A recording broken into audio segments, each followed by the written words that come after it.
Mr. Lai Mohammed we asked him a question about when do you determine the direction of a journey? And yes, you alluded to that. But is it not too early? I mean, this government has come in. He talked about the fact that they met some things on ground. They are still trying to sort through the situations they met on ground. And the president has said this month of September, thankfully this is the last day of August, he's going to make his appointment. I mean, is it not too early to conclude that they are not going anywhere? Look, I searched through the internet. I saw a document dated the 7th of March, which was a solemn declaration, a covenant that the president made with Nigerians that this is what I will do in 100 days. He used it to campaign. And Alhaji Mohammed has come here this morning to disown that document. When the president secretly declared his asset, Nigerians shouted. Nigerians kicked against it. And he said, no, I go and read my 100 days covenant. It's not 100 days yet. By the time it's 100 days, I will make my assets public. But that same document has been disowned because the president is no longer working with it. And I won't be surprised that sooner than later, this manifesto also will be disowned. Nothing is happening, sir. The style of this government is very simple. It's a noise-making government. You win election through propaganda, and you want to rule through propaganda. It's a noise-making regime. And that's why Mahokwe asked Lai Mohammed here when he was sitting down, do you judge people by looting, by newspaper report every day of trillions of trillions? I want us to look at some of the things you just said. If you say they won elections through propaganda, you just might want to clarify that. Yes, let me give you an instance. On the 11th of March, then candidate of APC, General Muhammadu Buhari, addressed a town hall meeting of stakeholders in Lagos here. Please check. Channels Television reported it. 11th of March, 2015, before the election, and said, what is this nonsense about Jonathan going to Niger Republic, going to Chad Republic to look for assistance for Nigeria? That he's this general. And he said, I know the army very well. I'm quoting him. I know the Nigerian army very well. All you need is to mobilize them and encourage them. That we don't need any alliance with outsiders for us to rout Boko Haram. And that if he's voted into office, immediately he will work with Nigerian army. Immediately this president was voted into office, he jetted out to Niger Republic. He went to Chad. The president said the treasury was empty when he was voted into office. A week thereafter, he approved $4 billion for this same joint task force. Inconsistencies. Lies that have been told to Nigerians. So I'm saying that what is going on presently is this. This government did not realize or did not know the extent of governance or the intricacies of governance. And it has come into this thing unprepared. And so every day what we hear now is looting. Every day what we hear now is corruption. I don't support corruption, honestly. We want the president to do his best to tackle corruption and put it to an end in this country. Isn't that why? But that's not what we wake up every day with. When there's no governance, tell us your agenda. Look at the APC agenda. Let me read it to you. 7-point program. And without any intention to abandon any ideal which will guarantee the corporate welfare and security of our people, we specifically offer these 7 cardinal programs. 1, war against corruption. 2, food security. 3, accelerated power supply. 4, integrated transport network. 5, free education. 6, devolution of power. 7, accelerated economic growth. 8, affordable healthcare. Suleiman, almost 100 days into this governance, I'm not asking hospitals to spring up. You haven't seen any move towards anyone there? What I'm asking you is that give me a vision, give me a program of how you intend to do food security. I'm not asking the food security to happen now, but tell me what we can do. In all of those points you just reeled out, haven't you seen any progress in anyone? Oh, I have seen what's happening in the Northeast. That so far now we have had at least 850 people who have died from suicide attacks, from bombs. That's I've seen. I've seen that on the roads in Nigeria currently, virtually on a daily basis, accidents are happening and people are losing their lives.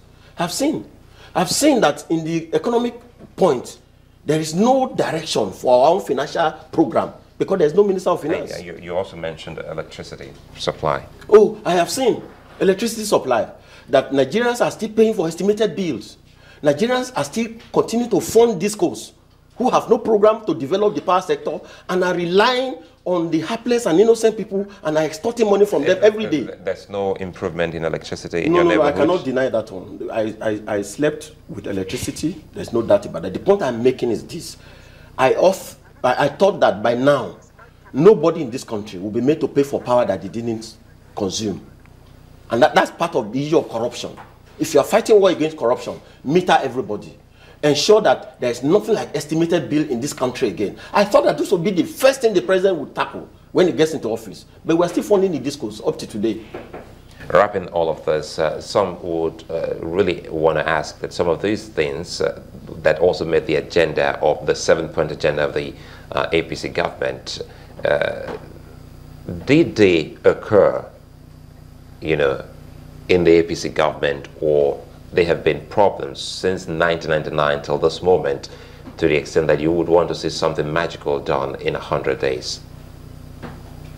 I do not say that the problems we are facing in this country is something that we can tackle in 100 days. Our own position is this: inconsistencies. Our own position is this: reneging on certain commitments and covenants that were made. I mean, let's take Chibok girls. I can't see them yet. I hope that by now somebody will come out and say, this is the effort we are making. We have not seen them, but we hope that we'll get there. That's one. In all this that we're facing in this country, where do we get the locals for the spokesperson of APC to be the one to be reeling out figures from security agents of so-called investigations? What is the connection? Because statutorily, the AFCC is a body that is established by law. ICPC is a body established by law. How does this information, how do they filter to political agents, from there then to newspapers? Except that it's purely for public consumption and political trial. So I believe that for us in this country, what we expect the president to do is this: don't run this country alone. Form a cabinet. And in that cabinet, give us representation, a sense of belonging in every part of this country. It's an insult to all of us to say that I can only find people I can work with from my tribe or from my section. It is a collective insult to Nigerians. No matter how eccentric that president could be, you must find somebody of your like in Igbo land. You must find somebody of your like in Yoruba land, in Idoma land, in Hausa land. And that's the reason why we're Nigeria. 250 ethnic people. You must have at least one person. So our expectation is very simple. Let there be a document that we can work with. Not that we hold on to you to say, I will declare my asset publicly, and you have declared it secretly, and we cannot hold you. You said the document is not signed by you. Because of that, you disown it, even if you have used it to garner votes. So now give us a document. This is 100 days that we can work with to say, we are holding General Buhari down to say, this is what I'm going to do in the next 3 years, in the next 4 years.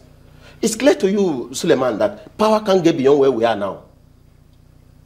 And the APC manifesto said, we'll give you 20,000 megawatts in 4 years. And you have not given us 1 megawatt in 100 days. Except the one that existed. These 5,000 megawatts had always been in place. It's just to translate it into our homes. And I thank God that Buhari has done that. But what are you adding to it?